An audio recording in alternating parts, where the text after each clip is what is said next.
En el vasto salón del palacio, los cuerpos yacían inertes sobre la mesa del banquete, cubiertos de un velo de espuma blanca en los labios y ojos vidriosos fijos en el vacío.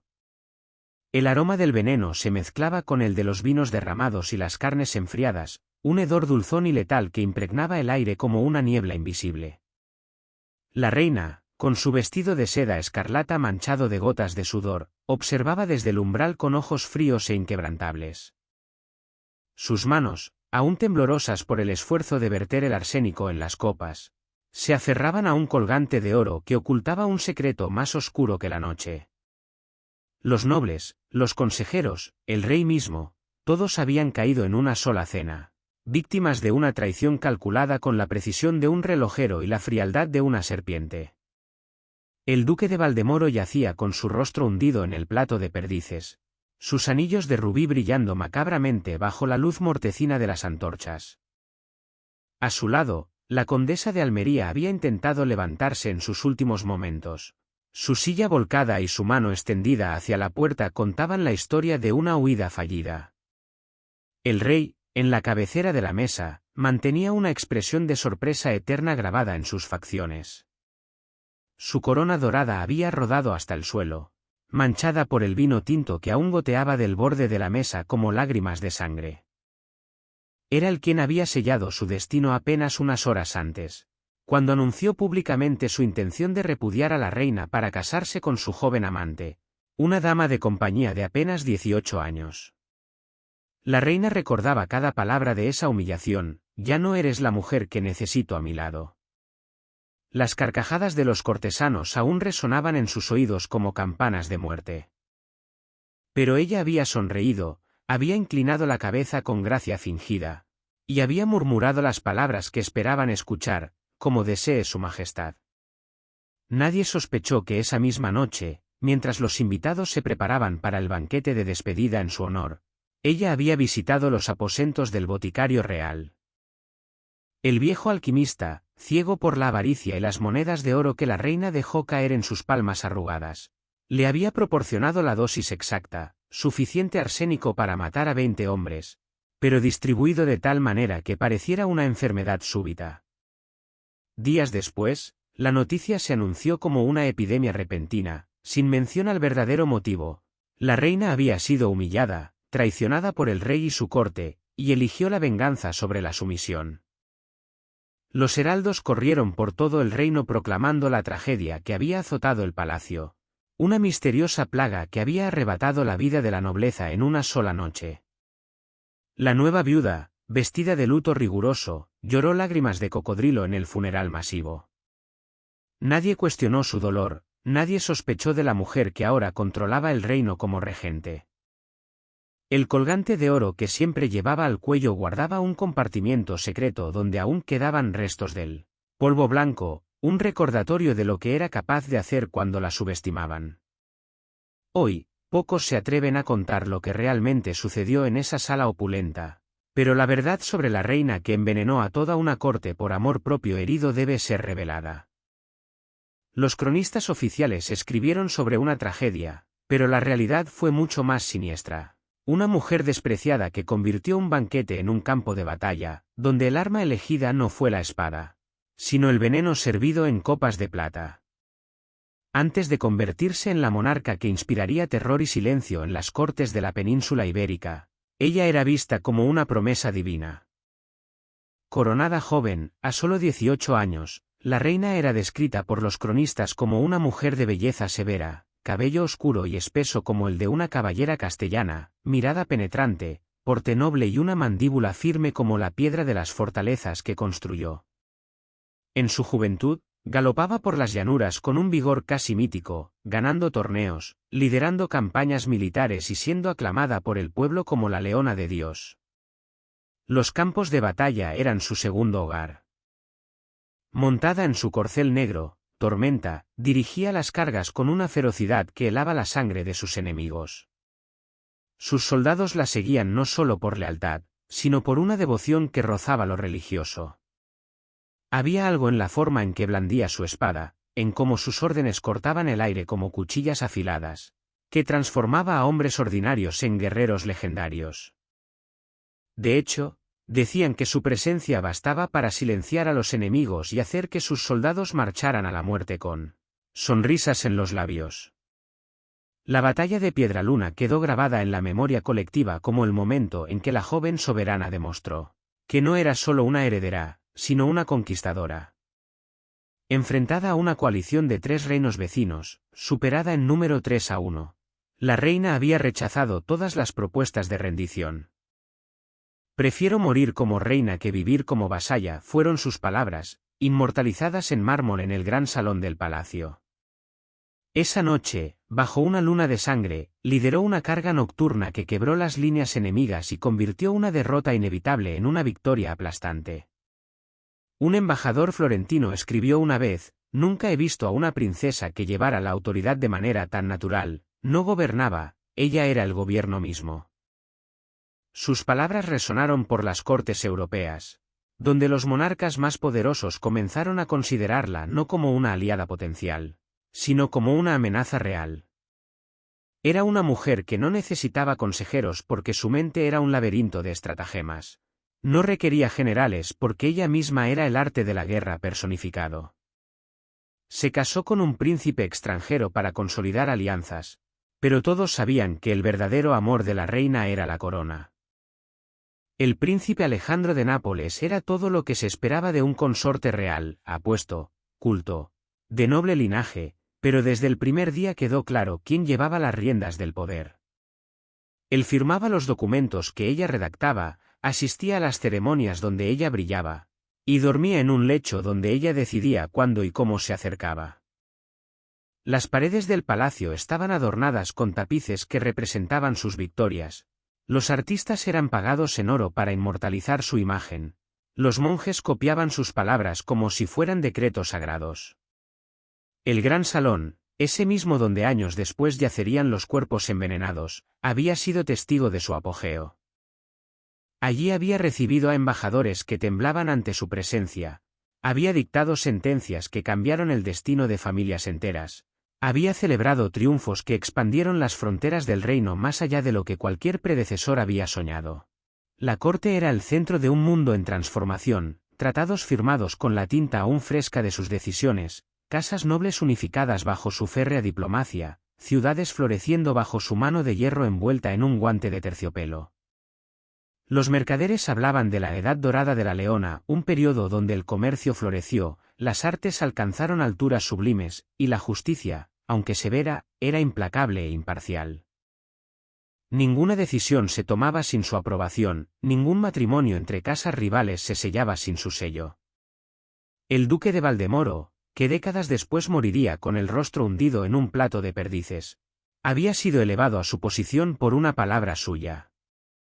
La condesa de Almería debía su título a una campaña militar que la reina había orquestado personalmente. Incluso el rey, su propio esposo, había aprendido que su autoridad derivaba no de su género o derecho divino, sino de la aceptación tácita de quien realmente controlaba el trono. Fue en este contexto de grandeza y dominio que su traición interna comenzó a gestarse. Los años de gloria absoluta habían creado en la corte una estructura de poder tan centrada en su figura que cualquier amenaza a su autoridad se percibía como un ataque al orden natural del mundo. Sus cortesanos habían aprendido a leer sus gestos como otros leen libros sagrados, a anticipar sus deseos como quien predice las estaciones. Lo que nadie imaginaba era que la reina, tan soberana en todo, sería traicionada por lo que más deseaba controlar, su propio corazón y su honor. La mujer que había conquistado reinos, doblegado enemigos y forjado un imperio con su voluntad de acero, descubriría que el poder absoluto tiene un precio. La soledad absoluta de quien no puede permitirse mostrar debilidad, ni siquiera ante el hombre que duerme a su lado. Fue durante el invierno más crudo de esa década cuando el secreto salió a la luz. La reina, entonces de 32 años, comenzó a retirarse de los banquetes, a rechazar comidas pesadas y a caminar más lentamente por los corredores del palacio. Lo que la corte interpretó inicialmente como los síntomas esperados de un embarazo real se reveló como algo mucho más devastador, la confirmación de su mayor fracaso como soberana y como mujer. Durante 14 años de matrimonio, El vientre de la reina había permanecido obstinadamente vacío. Los médicos reales habían agotado sus conocimientos, los herbolarios habían mezclado toda suerte de pociones, y los confesores habían organizado novenas interminables rogando por la bendición divina de un heredero. Pero la naturaleza, que había sido tan generosa dotándola de inteligencia militar y astucia política, le había negado la única función que la sociedad consideraba verdaderamente esencial para una mujer en su posición. Algunas damas sospechaban que los retiros constantes de la reina no se debían a náuseas matutinas sino a sesiones desesperadas con curanderas de dudosa reputación, otras miraban hacia otro lado por miedo o compasión. Pero todo se confirmó una mañana tranquila cuando una sirvienta encontró cartas escondidas bajo el cojín real. Las misivas, escritas en la caligrafía elegante que reconoció inmediatamente como la de su esposo, contenían palabras que atravesaron su alma como dagas envenenadas. Eran palabras de burla y traición, escritas por el rey y sus amantes, firmadas por nobles que se mofaban de su esterilidad y su rigidez. La leona de Dios se ha convertido en una yegua estéril, escribía el rey a su favorita más reciente, una joven condesa de cabello dorado y risa cristalina. 14 años esperando un fruto que nunca llegará, mientras ella se aferra al poder como una viuda se aferra a los huesos de su difunto esposo. Las carcajadas de los cortesanos parecían elevarse desde el papel, acompañadas de comentarios aún más crueles sobre su frialdad de estatua y su vientre maldito por Dios. Los nobles conspiradores no se limitaban a burlarse de su esterilidad, cuestionaban abiertamente su legitimidad para gobernar. Una reina que no puede dar herederos es como un árbol que no da frutos, ocupa espacio pero no sirve a ningún propósito, había escrito el duque de Valdemoro, el mismo hombre a quien había elevado desde la obscuridad hasta la grandeza. Es hora de que alguien más fértil tome las riendas del reino. Se reunían en secreto, en los jardines alejados de las luces y las expectativas, planeando destronarla no mediante una revolución violenta, sino a través de una campaña sostenida de humillación pública que la forzaría a abdicar en favor de una nueva esposa del rey. Habían contactado ya con varias casas nobles extranjeras, evaluando princesas jóvenes cuya fertilidad estaba probada por embarazos previos o cuyas madres habían demostrado ser prolíficas. La reina se enteró por uno de sus espías, un monje bibliotecario que había dedicado años a construir una red de informantes motivados más por la devoción personal hacia ella que por el oro. Cuando recibió las cartas copiadas y los informes detallados de las reuniones secretas, la soberana que había enfrentado ejércitos sin pestañear sintió que el mundo se desmoronaba bajo sus pies. Por primera vez en su vida adulta, no dijo una palabra durante horas enteras, permaneciendo inmóvil en su trono privado como una estatua de mármol agrietada por el tiempo. En los días siguientes, convocó a su esposo a su cámara privada con la excusa de discutir asuntos diplomáticos urgentes. Alejandro acudió confiado, quizás incluso aliviado de que su esposa pareciera dispuesta a retomar sus deberes públicos después de semanas de aislamiento. La puerta se cerró con el sonido definitivo de una losa sepulcral, y ningún sirviente pudo entrar durante las 4 horas que duró el encuentro. Dentro, solo se oyeron gritos ahogados seguidos de un silencio glacial que se extendió por todo el ala real como una plaga invisible. Los guardias más cercanos juraron después haber escuchado golpes sordos, el sonido de cristales rompiéndose, y en un momento dado, un alarido que helaba la sangre y que podría haber salido de la garganta de cualquiera de los dos cónyuges. Cuando la puerta finalmente se abrió, fue la reina quien emergió sola. Su rostro estaba hinchado, no por lágrimas sino por la violencia de emociones contenidas durante demasiado tiempo, y sus ojos apagados parecían haber perdido toda la luz que una vez los había convertido en faros de autoridad divina. Su vestido, habitualmente impecable, mostraba desgarros en las mangas y manchas que nadie se atrevió a identificar. Detrás de ella, el rey permanecía tendido en el suelo, consciente pero inmóvil, con la mirada fija en el techo abovedado y una expresión de terror que nunca abandonaría completamente su rostro. Los amantes fueron capturados esa misma noche y ejecutados sumariamente por conspiración contra el trono, sin juicio ni oportunidad de defensa. Sus cabezas se exhibieron en picas frente a las puertas del castillo como señal de lo que les sucede a quienes Desafían el orden divino de la reina, pero también como advertencia para cualquiera que cuestionara su autoridad basándose en su condición de mujer sin hijos. Ella misma se encerró en sus aposentos, duplicó las guardias, selló las ventanas con tablones de roble como si quisiera convertir su palacio en una fortaleza impenetrable no solo para los enemigos externos, sino para la realidad misma. Los médicos fueron llamados para confirmar lo que ya sabía, su honor estaba mancillado irremediablemente, y algo se había roto allí que nunca se restauraría. La reina, que había construido una imagen de dominio absoluto basada en la fuerza y el respeto, se sintió traicionada por su propia corte en el nivel más fundamental. Para ella, la burla no era inocente diversión cortesana, era rebelión, debilidad, deshonra pública que socavaba los cimientos mismos de su autoridad. La esterilidad se había convertido en el talón de Aquiles que sus enemigos habían encontrado y explotado sin piedad. Fue el comienzo de una obsesión que transformaría para siempre su reinado. A partir de ese momento, ya no vio aliados en su corte, sino amenazas potenciales, manchas en su reputación, desafíos que debían borrarse de la historia antes de que pudieran contaminar su legado. La mujer que había gobernado con mano firme pero justa se convirtió en una soberana paranoica, dispuesta a eliminar cualquier susurro de descontento antes de que pudiera crecer hasta convertirse en conspiración abierta. Después del escándalo, la reina se sumergió en una oscuridad que contaminó no solo el palacio, sino todo el reino como una plaga invisible que se filtraba por cada grieta y resquicio. Ya no presidía los consejos con el mismo brillo en los ojos, donde antes había destellos de acero templado, ahora solo quedaba el vacío opaco de un cristal empañado por la humedad y el tiempo. Las celebraciones cesaron por decreto real, los jardines se marchitaron al quedar abandonados a su suerte, e incluso los músicos fueron silenciados bajo pena de muerte, pues su alegría sonaba como una burla constante a los oídos de quien había perdido toda razón para la felicidad. El palacio, que una vez había sido el corazón palpitante de un reino próspero, se transformó en una tumba de mármol donde los pasos resonaban como campanas de funeral y las conversaciones se reducían a susurros temerosos. Los tapices que celebraban las victorias militares de la reina fueron cubiertos con paños negros, como si incluso sus propios triunfos hubieran muerto junto con su dignidad. Los cortesanos que permanecían caminaban por los corredores como espectros, evitando hacer ruido, evitando ser vistos, evitando cualquier cosa que pudiera atraer la atención de una soberana cuya cordura parecía deshilacharse como un tapiz expuesto a décadas de humedad y descuido.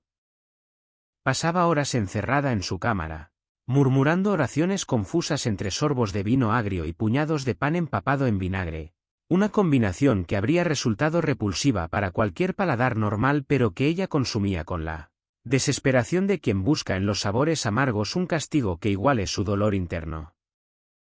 Su cabello, antes peinado con la precisión de un ritual sagrado, se volvió descuidado y grasiento, salpicado de canas prematuras que aparecieron como hilos de plata en una corona marchita.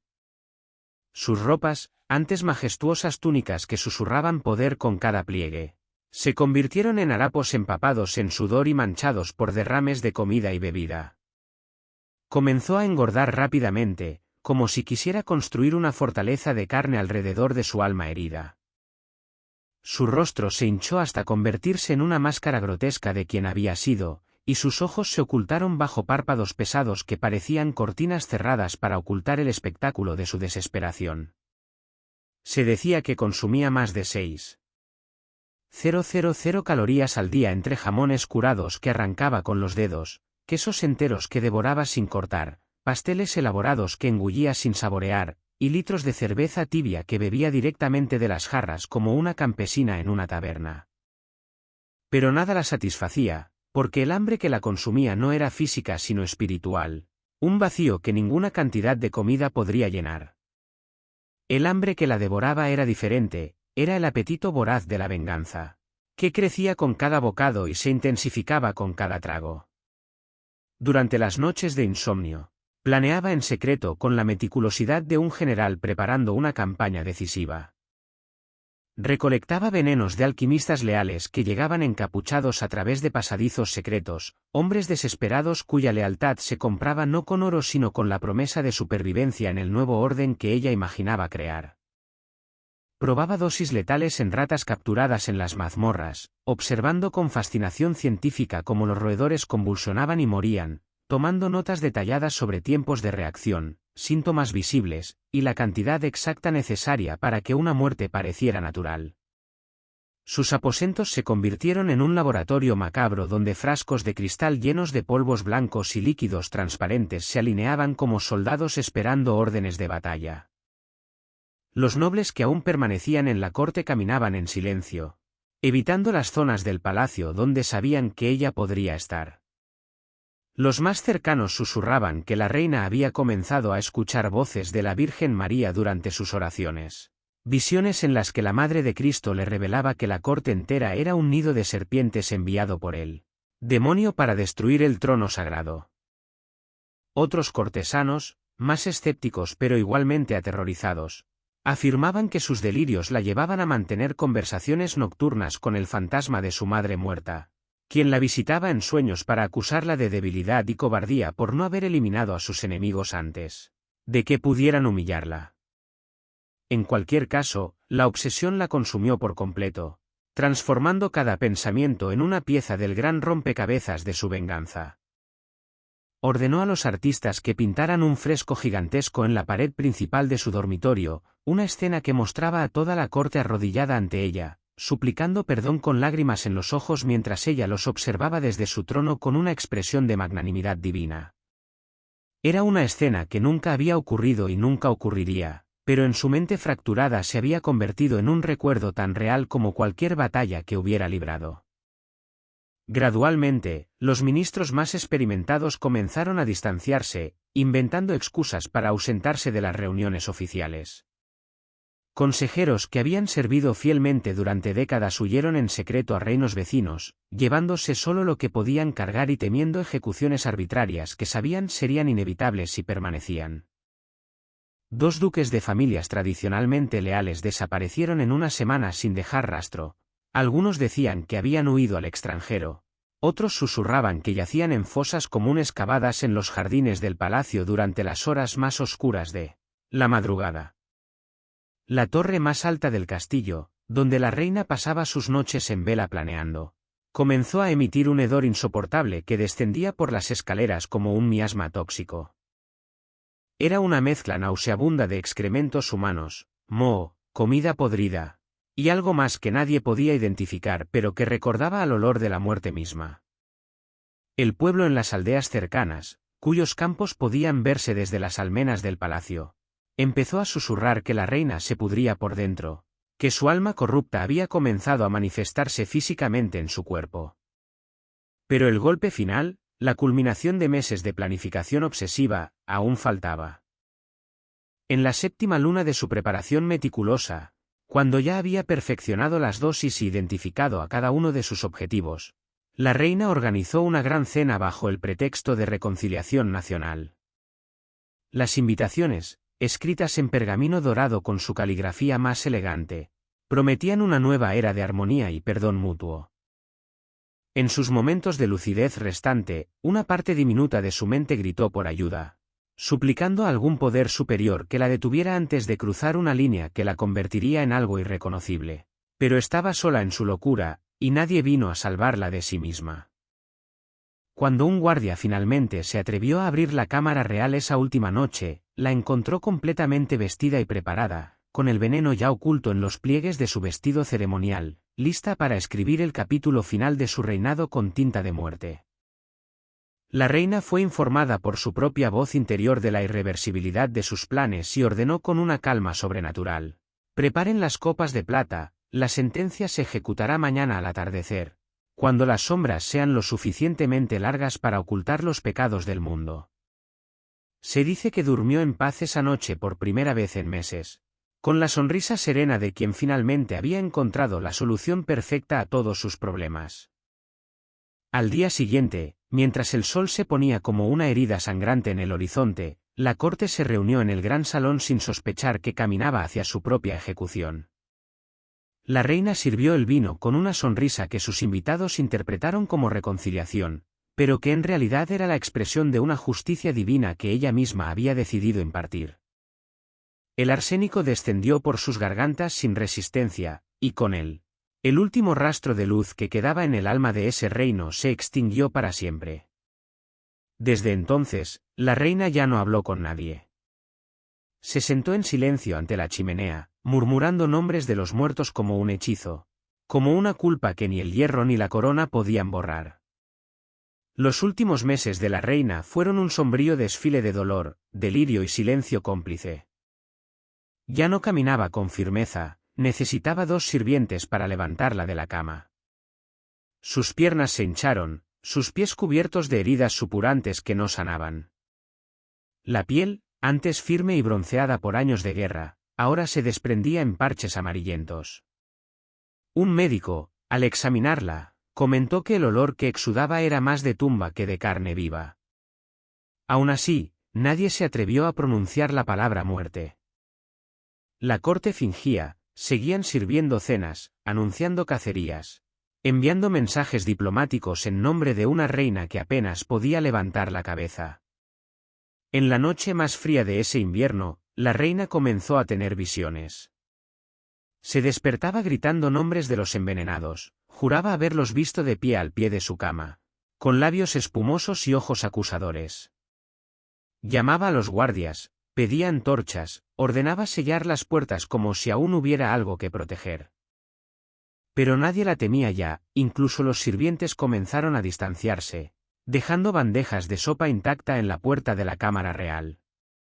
Las paredes de piedra, antes imponentes, ahora amortiguaban los gemidos de una mujer que alguna vez fue llamada ungida de Dios.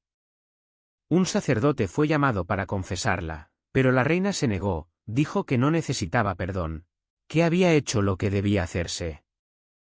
En la penúltima noche, una tormenta cayó sobre el castillo, el viento aullaba como una criatura herida.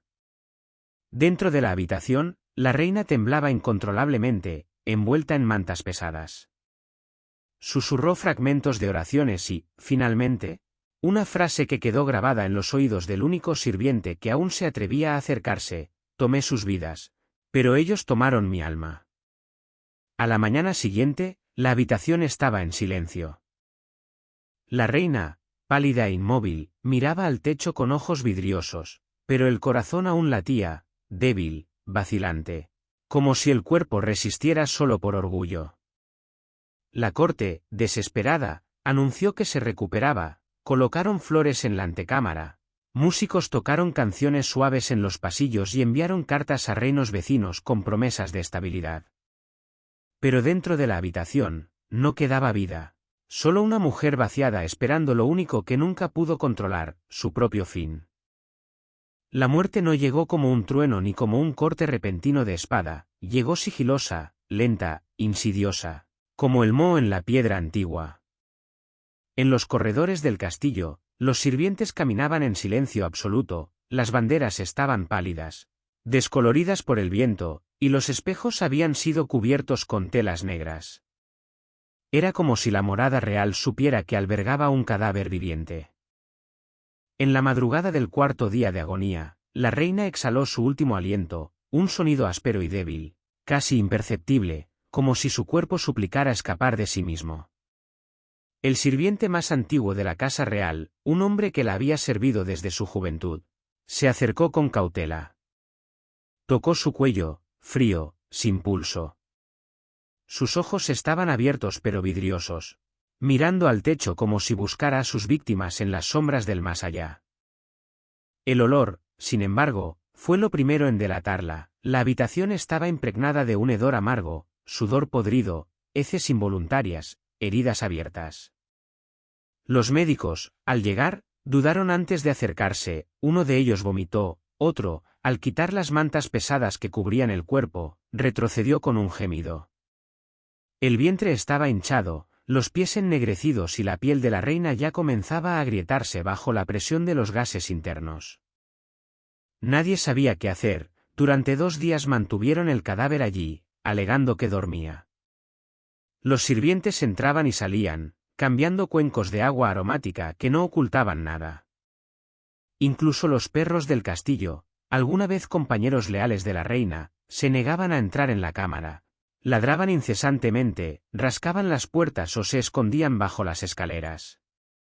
Cuando finalmente se anunció la muerte, las campanas no tañeron de inmediato. La corte debatió en secreto cómo anunciar el paso de una reina odiada en silencio. El pueblo, al recibir la noticia 3 días después, reaccionó con indiferencia, no lágrimas, no velas espontáneas, no canciones en su memoria.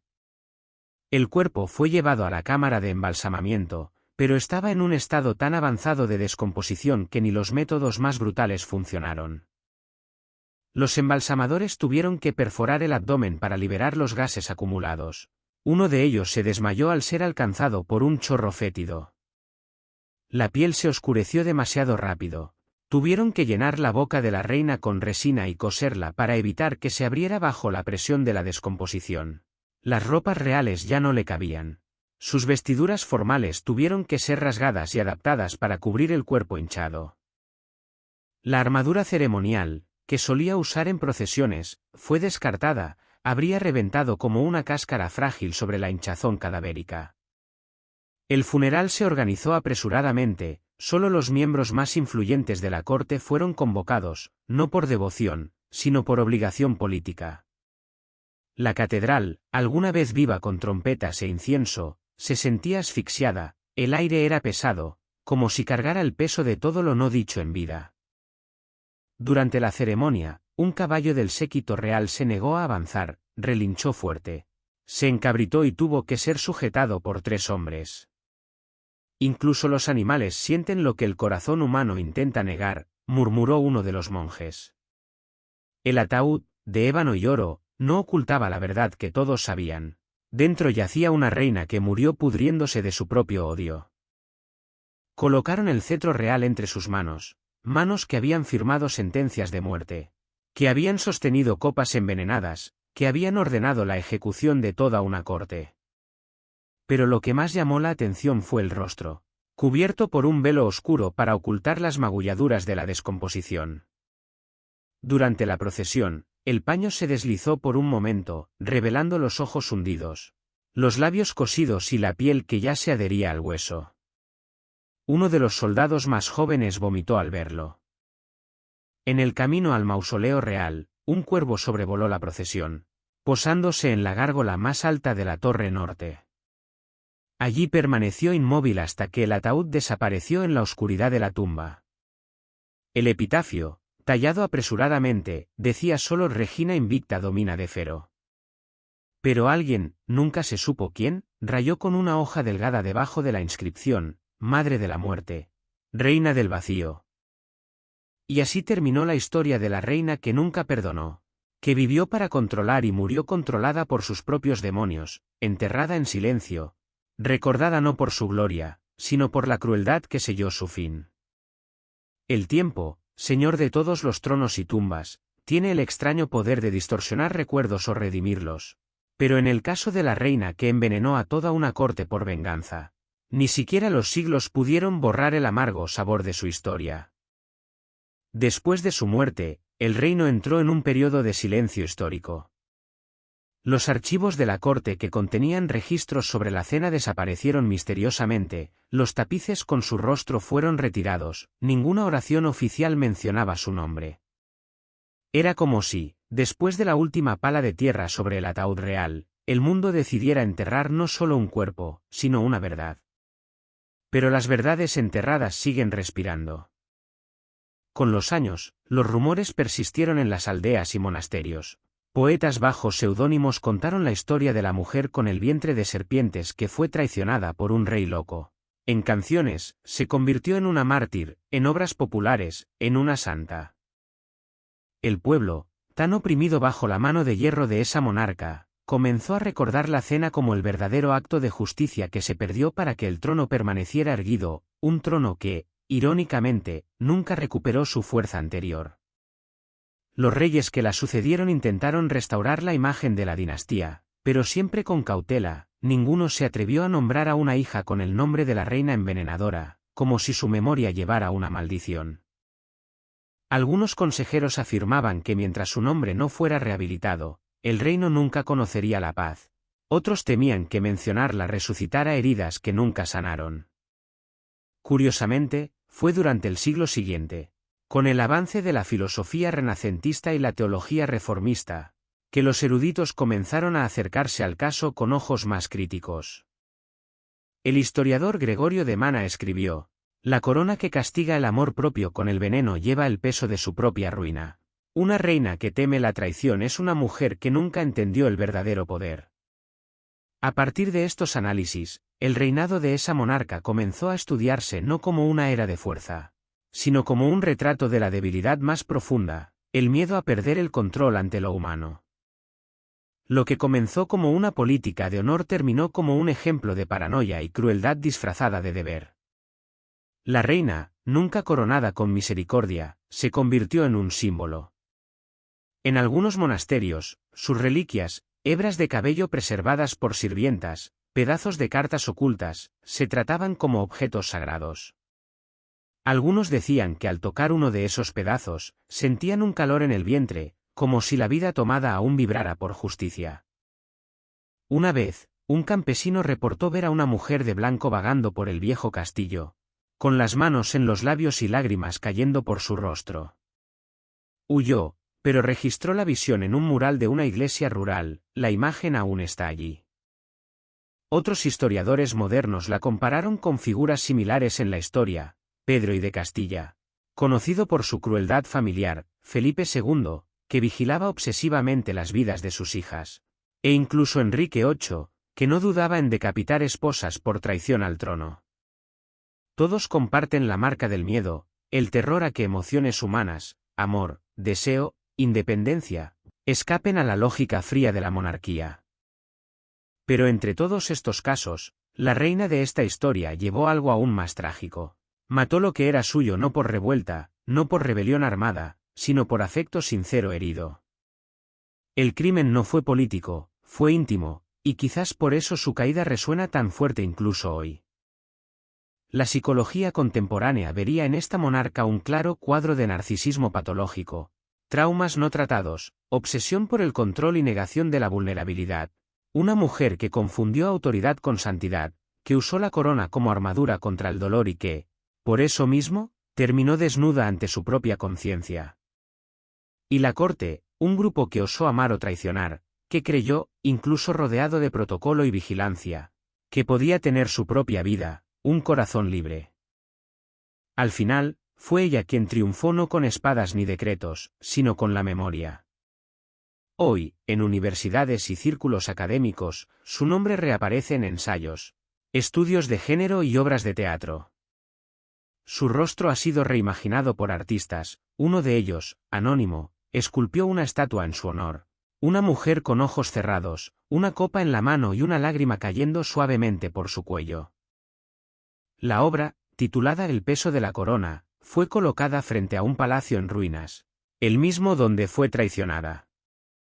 ¿Qué nos enseña esta historia, después de todo? Que ningún trono es eterno, que el poder que ignora la venganza está condenado a la ruina, que las reinas pueden ordenar silencio a las bocas, pero nunca pueden silenciar los recuerdos, y que a veces se necesita morir para que la verdad sobreviva. Al final, la reina que quiso conquistar el mundo fue derrotada por su propio cuerpo, y la corte que intentó borrar se grabó en la eternidad no con sangre, sino con compasión. Si esta historia te tocó el corazón o te sorprendió, deja tu comentario abajo y comparte este vídeo con alguien. Y no olvides suscribirte para más historias impactantes como esta.